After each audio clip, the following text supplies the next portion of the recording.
This is NDTV. And you're watching NDTV Prime. In association with Micromax. Nothing like anything.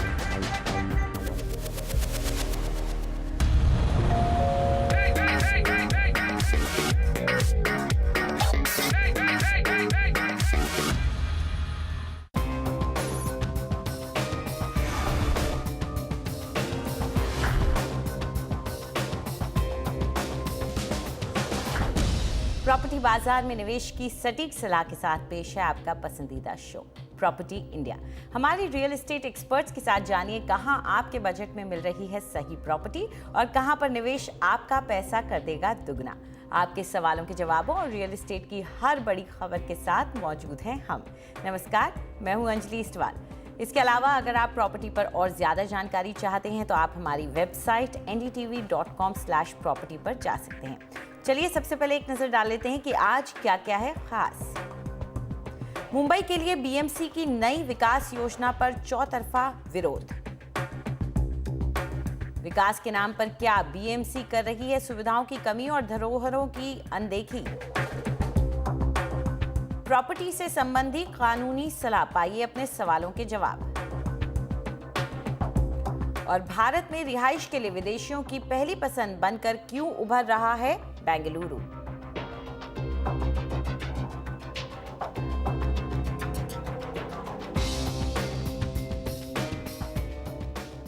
Mumbai का विकास कैसे हो और उसे कैसे एक बेहतर शहर बनाया जा सके, ये कहते हुए बृहन मुंबई म्युनिसिपल कॉरपोरेशन ने बीएमसी के नए डेवलपमेंट प्लान का ड्राफ्ट तैयार कर दिया है। लेकिन ये ड्राफ्ट मुंबई करों के गले नहीं उतर रहा। उन्हें इसमें विकास कम और झोल ज्यादा नजर आ रहे हैं।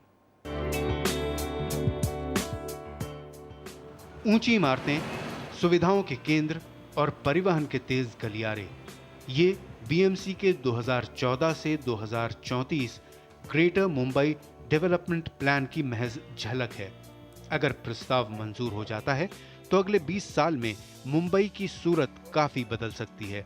लेकिन बीएमसी के इस प्रस्ताव की कड़ी आलोचना हो रही है। डेवलपमेंट प्लान है, ये फंदा है इस शहर के गले में।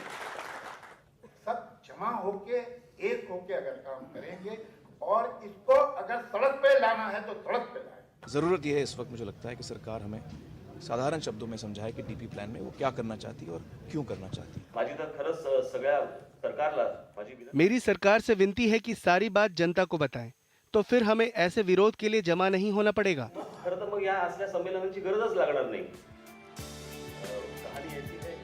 आलोचक कहते हैं कि विकास का बस नाम है, लेकिन निवासियों की सहूलतों के बारे में कुछ नहीं सोचा गया है। नई योजना में पर्यावरण के लिहाज से अहम नमक भंडार के इलाकों में भी विकास किया जाएगा, जहां सुविधाओं के नाम पर कुछ भी नहीं है। साथ ही कई अहम धरोहर इमारतें भी योजना में शामिल नहीं की गई हैं, जिससे अब हेरिटेज बोर्ड की इजाजत के बिना उनका पुनर्विकास हो सकेगा। लेकिन जानकारों को सबसे ज्यादा FSI के इजाफे की बात खटक रही है।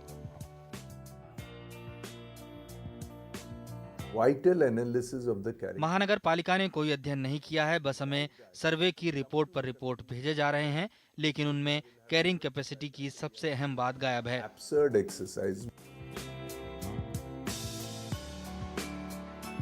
बीएमसी ने अपने प्रस्ताव का बचाव करते हुए उसे 26 अप्रैल तक बहस और सुझावों के लिए खोल दिया है। लेकिन बिल्डर कहते हैं कि बीएमसी ने मंजूरियां देनी या तो बंद कर दी हैं या बहुत धीमी रफ्तार से दे रहे हैं, क्योंकि उन्हें यही नहीं पता कि विकास का असली खाका क्या होगा। डेवलपर्स को कंफ्यूजन है, उसी तरीके से अप्रूविंग अथॉरिटीज को भी थोड़ा कंफ्यूजन है कि अभी किस तरीके से और कौन से नॉर्म्स के हिसाब से उनको अप्रूवल देने हैं प्रोजेक्ट्स के, पुराने एफएसआई के हिसाब से या पुराने डेवलपमेंट प्लान के हिसाब से या नए डेवलपमेंट प्लान के हिसाब से।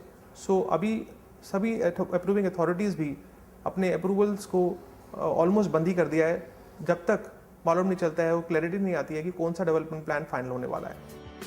डेवलपर्स अब योजना का आखिरी रूप देखने का इंतजार कर रहे हैं, जिससे उन्हें ये पता लगे कि उनके प्रोजेक्ट्स पर क्या असर पड़ेगा, जबकि खरीदारों के लिए इंतजार और लंबा हो गया है। मुंबई से निखिल नारायण शिवदास की रिपोर्ट, NDTV। और इस पूरे मुद्दे पर चर्चा के लिए हमारे साथ मौजूद हैं आशुतोष लिमे, जो कि हेड हैं research and real estate intelligence service JLL India के। साथ ही में मौजूद हैं PK दास, जो कि एक्टिविस्ट हैं और साथ ही आर्किटेक्ट हैं।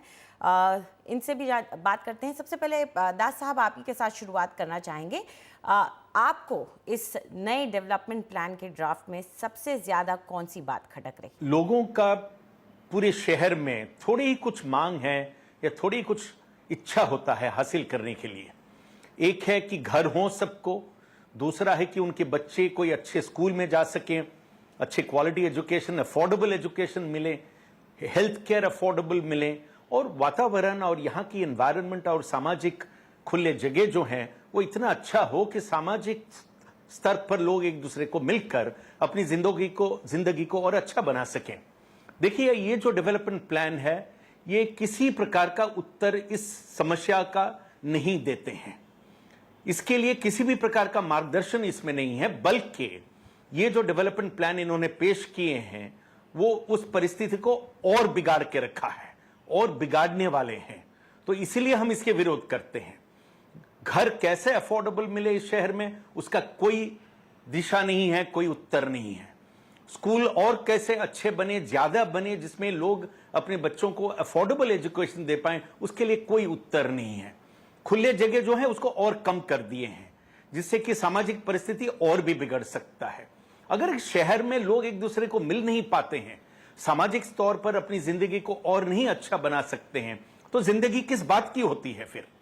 तो ये डीपी प्लान जो है बिल्कुल ये एक सिर्फ धंधा है, जिसमें पूरे शहर को एक बाजार समझे हुए हैं, जिसमें ये बाजार में FSI लेकर लोग धंधा करें, यही इसकी सोच विचार है। इसके आगे ये बिल्कुल डीपी प्लान किसी भी कारण से लोगों के हित के लिए नहीं माना जाता है। जी, आशुतोष, अफोर्डेबिलिटी का इशू दास साहब ने यहाँ उठाया, लेकिन सरकार कह रही है, कई लोग कह रहे हैं कि जिस तरह से अनलॉक हो जाएगा मुंबई इस डीपी प्लान की वजह से, तो शायद अफोर्डेबिलिटी बढ़े क्योंकि हाउसिंग स्टॉक बढ़ेगा। क्या आप इस बात से इत्तेफाक रखते हैं, या दास साहब जो कह रहे हैं कि कोई प्लानिंग ही नहीं है तो ये ऐसे कैसे होगा? मैं सहमत हूँ मिस्टर दास की बात से कि जो प्लानिंग गाइडलाइंस मिलनी चाहिए, जो एक विजन मिलनी चाहिए किसी भी सिटी के डेवलपमेंट के लिए, खास करके जब ये नेक्स्ट 20 ईयर्स के लिए प्लानिंग की जा रही है, वैसे इस प्लान में नहीं है।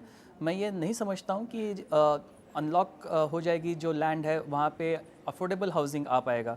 हाउसिंग ज़रूर आएगा, लेकिन वो कौन से सेगमेंट के लिए बनेगा ये अभी हम नहीं कह सकते हैं। हो सकता है कि वो हाई इनकम ग्रुप के लिए ही बने, क्योंकि डेवलपमेंट प्लान में कोई ऐसी गाइडलाइन या रिजर्वेशंस या इंसेंटिव्स नहीं है कि जिसकी वजह से डेवलपर्स उसको अफोर्डेबल हाउसिंग की तरह ले जाएं। दूसरी चीज़ ये भी है कि जो लैंड्स अनलॉक करने के लिए प्रस्तावित हैं, जैसे सॉल्ट पैन लैंड्स हैं, वहाँ पे इंफ्रास्ट्रक्चर का इशू है। जब तक आप एक अच्छा infrastructure led service land unlock नहीं करते हैं, तब एंड यूज़र्स, खास करके middle income and low income group, उसको यूज़ नहीं कर पाएंगे। तो मैं ये नहीं समझता हूँ कि सिर्फ लैंड अनलॉक करने से हाउसिंग की मात्रा बढ़ेगी और अफोर्डेबल हाउसिंग की मात्रा बढ़ेगी। इसके लिए हमें डेफिनेट डिस्टिंक्टिव स्टेप्स और गाइडलाइंस चाहिए, जो इस प्लान में है नहीं। जी, दास साहब, साथ ही में हमने देखा है कि FSI में ये जो बात है, जो FSI का चक्कर है इस प्लान के अंदर, आप देखिए आज मुंबई शहर में 1,35,000 से अधिक घर बंद पड़े हैं। स्टैटिस्टिक्स ये कहता है कि अक्टूबर और दिसंबर 1914 के बीच करीब करीब 60,000 घर बिके नहीं, वो भी बंद पड़ा है। तो जब इतने घर बंद पड़ा है तो कैसे हल हो जाएगा अफोर्डेबल हाउसिंग का समस्या? वॉल्यूम बढ़ाने से, ज्यादा कंस्ट्रक्शन होने से अफोर्डेबल हाउसिंग बिल्कुल नहीं बनेगा। ये एक झूठ बात है, ये एक ब्लफ है जो शहर के ऊपर ये कहा जा रहा है। दूसरी तरफ से आप देखिए, FSI बढ़ा देने से परिस्थिति और बिगड़ेगा। बल्कि मैं भी ये कहूंगा कि FSI बढ़ा देने से कुछ वॉल्यूम ऑफ कंस्ट्रक्शन बढ़ने वाला नहीं है, क्योंकि मार्केट में अगर घर नहीं बिकेगा तो बिल्डर बनाएगी क्यों, ये भी सवाल आता है ना। तो सिर्फ बढ़ा देने से नहीं होता है, एफएसआई बढ़ाने के बाद अगर हमारी अफोर्डेबल हाउसिंग टारगेटेड तौर से बढ़ सकता है, उसका सप्लाई बढ़ सकता है, तो हम मान सकते हैं एफएसआई बढ़ाने का एक जो दिशा है वो हम मान सकते हैं। लेकिन ये कभी नामुमकिन है, ये कभी हुआ नहीं है पूरी दुनिया में। सरकार को खुद को उतरना पड़ेगा इस विषय के ऊपर। और हम ये कहते हैं कि झोपड़पट्टी पुनर्निर्माण जो इस शहर में हो रहा है, उस जमीन के ऊपर क्यों ना अफोर्डेबल हाउसिंग की आप रिजर्वेशन ले आते हैं डीपी के अंदर। अगर आप डीपी के अंदर इसके ऊपर रिजर्वेशन ले आते हैं तो हमारी ऐसे कैलकुलेशन है, हमने नक्शा तैयार किए हैं कि सिर्फ झोपड़पट्टी पुनर्निर्माण के कारण 10 लाख घर अफोर्डेबल सेक्शन में निर्माण हो सकता है, जबकि 11 लाख की जरूरत है। आप महाड़ा के जो जमीन है अगर उस पर आप रेस्ट्रिक्शंस ले आते हैं, उसको पुनर्निर्माण के लिए आप अफोर्डेबल हाउसिंग तैयार करते हैं, उसमें और 5 लाख घर बनता है। तो 11 लाख का मांग है, शॉर्टफॉल है, और अब 15 लाख घर बना पाएंगे उस जमीन पर जो सरकारी जमीन है। ये दोनों जमीन जिसका मैंने उदाहरण दिया, ये दोनों सरकारी जमीन है। लेकिन इस डीपी प्लान के अंदर इसके बारे में कोई मार्गदर्शन नहीं है, कोई विजन नहीं है शहर के अंदर। सिर्फ वॉल्यूम बढ़ाने की बात हो रही है, क्वालिटी नहीं क्वांटिटी की बात हो रही है। जी आशुतोष, साथ ही ये बात तो बिल्कुल सही है कि अगर एफएसआई बढ़ेगा, ज़्यादा मकान आ जाएंगे, तो क्या आप ये भी मानते हैं कि जिस तरह का इंफ्रास्ट्रक्चर प्लानिंग है वो शायद उसके लिए तैयार नहीं है? और ख़ासतौर पे हम देख रहे हैं कि कई नई सड़कें बनाने की भी बात की जा रही है और कई ऐसे इलाकों से जैसे पाली हिल में 3 नई सड़क और ऐसी कुछ बातें कही जा रही हैं जो शायद पॉसिबल भी ना हो। जी देखिए, ये एक कॉन्सेप्ट है जो डिफरेंशियल एफएसआई की ट्रांजिट ओरिएंटेड कॉरिडोर्स में डेंसिफिकेशन, ये प्रिंसिपल लेके ये डेवलपमेंट प्लान बना है। ये कॉन्सेप्ट समझ में आती है कि जो भी एरियाज़ आपके ट्रांसपोर्ट से अच्छे से फैसिलिटेटेड है, वहाँ पे आप ज़्यादा डेंसिटी क्रिएट कर सकते हो। ये कॉन्सेप्चुअली ठीक है, लेकिन मुंबई के कॉन्टेक्स्ट में ये जो सारे एरियाज़ हैं जहाँ पे हायर एफएसआई अलॉटमेंट की बात की जा रही है, वो ऑलरेडी अंडर स्ट्रेस है बिकॉज इंफ्रास्ट्रक्चर काफ़ी यहाँ पे क्रम्पल हो चुका है। और इंफ्रास्ट्रक्चर वहाँ पे कैसे दिया जाए, ये बहुत ही गंभीर समस्या है, उसका हमें हल निकालना पड़ेगा। और सिर्फ रोड्स, नए रोड्स बनाने से या रोड विड्थ बढ़ाने से ये प्रॉब्लम सॉल्व नहीं होगा, उल्टा आप उससे प्राइवेट ट्रांसपोर्टेशन को आप इनकरेज कर रहे हो। हालांकि आपको चाहिए कि पब्लिक सिस्टम्स, पब्लिक ट्रांसपोर्टेशन को आपको ज़्यादा स्ट्रेंथन करना चाहिए। और सारे दुनिया के बड़े शहरों में ये माना है कि that is the ultimate solution. अगर आपको सस्टेनेबल तरीके से कोई डेवलपमेंट करनी है किसी भी बड़े शहर की, तो आपको पब्लिक ट्रांसपोर्टेशन को बहुत ही अच्छी तरह से डेवलप करना होगा। और मुंबई जो पास्ट फ्यू डेकेड्स में जिस तरह से बढ़ी है, जिस तरह की अपॉर्चुनिटीज़, पर्टिकुलरली इकोनॉमिक अपॉर्चुनिटीज़ ये सिटी देती आई है, उसका एक प्रमुख कारण ये है कि एक well laid out public infrastructure, public transport infrastructure, जो Mumbai was ahead of all other cities in the country. लेकिन आज आप देखिए कि दिल्ली मुंबई के आगे निकल चुका है मेट्रो से, बेंगलोर आगे जा चुका है, हैदराबाद आगे जा चुका है। मुंबई काफ़ी इसमें पीछे आ रहा है क्योंकि पब्लिक ट्रांसपोर्टेशन पे ज़्यादा ध्यान नहीं दिया जा रहा है। तो मैं ये समझता हूँ कि differential FSI, different densities in different areas conceptually is fine, लेकिन जब तक आप उसको इंफ्रास्ट्रक्चर के साथ ऑगमेंट नहीं करोगे और सपोर्ट नहीं करोगे, ये डेंसिफिकेशन एक फर्दर आपको इंफ्रास्ट्रक्चर पे प्रेशर डालने वाला है। बिल्कुल, दादर और अंधेरी जैसे इलाके जहाँ पहले से ही इतना बोझ और भार है, वहाँ पे अगर इतना हाई एफएसआई हो जाएगा तो काफ़ी मुश्किल होगी। ये बात अगर यहाँ तो हम डेंसिटी बढ़ाने की बात कर रहे हैं, लेकिन दास साहब अगर हम ओपन स्पेसेस की बात करें, और ये मुद्दा आपके दिल के करीब भी है, ओपन स्पेस जो है वो लगता है कि इस डीपी में कम से कम करने की कोशिश की गई है। कुछ मुझे ऐसा भी लग रहा था कि पर पर्सन ओपन स्पेस जो सबर्ब्स में है उसे भी अब कम करने की कोशिश की जा रही है। तो ये क्या लगता है आपको, सरकार आखिर ऐसा क्यों कर रही है? देखिए, ये तो प्लान में इन्होंने जानबूझ के ओपन स्पेसेस कम कर दिए हैं, जानबूझकर। जब इनके पास फैक्ट्स तैयार है, हमने कई हियरिंग्स के अंदर फैक्ट्स भी इनके सामने रखा था। आज मुंबई के अंदर इन्होंने ओपन स्पेसेस स्टैंडर्ड को 2 स्क्वायर मीटर पर पर्सन पर उतार दिए हैं। हमने सोल्यूशन दिखाया है, इनको रास्ता दिखाया है, जिसके कारण ओपन स्पेसेस हम डबल नहीं बल्कि ट्रिपल भी कर सकते हैं। आप देख के मान के चलिए, लेआउट आरजी जो कहा जाता है, कोई भी बड़ा प्लॉट जब डेवलप होता है तो कानूनी तौर पर उस पे 15% या 20% या 25% खुले जगह छोड़ना पड़ता है। इन्होंने वो जगह को बिल्कुल गिनती में लिया नहीं है, उसको छोड़ दिया जानबूझकर। क्यों? क्योंकि आगे जाकर कोई भी उसके ऊपर और मकान बना सकता है। अगर वो डेटा को हम जोड़ देते हैं तो ओपन स्पेस 2 स्क्वायर मीटर से 4 स्क्वायर मीटर पर पहुंच जाता है। हम देखते हैं इस शहर में नेचुरल एक्सेस बहुत ज्यादा हैं, जैसे नदियां हैं, नाला है, मड फ्लैट्स हैं, मैंग्रोव्स हैं, हिल्स है, फॉरेस्ट हैं। ये सभी के अगर बफर जोन को हम गिनते हैं, नदी के दोनों किनारे 6-6 मीटर हम खुला छोड़ना चाहते हैं, ये रिपोर्ट में है सरकार के। अगर ये सब जगह को हम जोड़ देते हैं और उसको पब्लिक स्पेस, एक ओपन स्पेस डिक्लेयर करते हैं, तो ये ओपन स्पेस इस शहर में ट्रिपल हो सकता है, 2 से 6 स्क्वायर मीटर पर पर्सन हो सकता है। नहीं, इन्होंने इसको बिल्कुल माना नहीं इस बात को, और ओपन स्पेस स्टैंडर्ड को कम कर दिए। बात सिर्फ वहीं पर नहीं रुकी है, जहां ओपन स्पेसेस है उसको भी उन्होंने कंस्ट्रक्शन के लिए अलॉट कर दिए हैं। जैसे कि सहारा का एक इलीगल लैंडफिल हुआ था 500 एकड़ पर, वहां पर मैंग्रोव्स होता था, वेटलैंड्स होता था, और वहां पर मलाड क्रीक होता था। वहां पर इलीगल जब लैंडफिल हो गया, फिर इलीगल घोषित कर दिया गया, वो जमीन ऐसे ही पड़ा था। अचानक 1991 की जो पुरानी डीपी है उसके अंदर ये नो डेवलपमेंट जोन था। अब के डीपी के अंदर इन्होंने क्या किया, इसको ओपन कर दिया, आरसी लिख दिया। आरसी मतलब रेजिडेंशियल और कमर्शियल कॉम्प्लेक्स यहां पर बन सकता है। अब यहां पर एक मौका था इनको कि वो पूरा जो 500 एकड़ जमीन था उसको ओपन स्पेस डिक्लेयर कर देते थे, वहां पर मैंग्रोव रीजेनरेट करते थे, वहां पे जो नेचुरल कंडीशंस था उसको और रीजेनरेट कर सकते थे। नहीं, उन्होंने ओपन स्पेस को बढ़ाया नहीं, चोरी कर लिया उस जमीन को। जो इलीगल काम था उसको एक अच्छी तरह से सफेद कपड़ा पहना दिए, उसको रिस्पेक्टेबिलिटी दे दिए।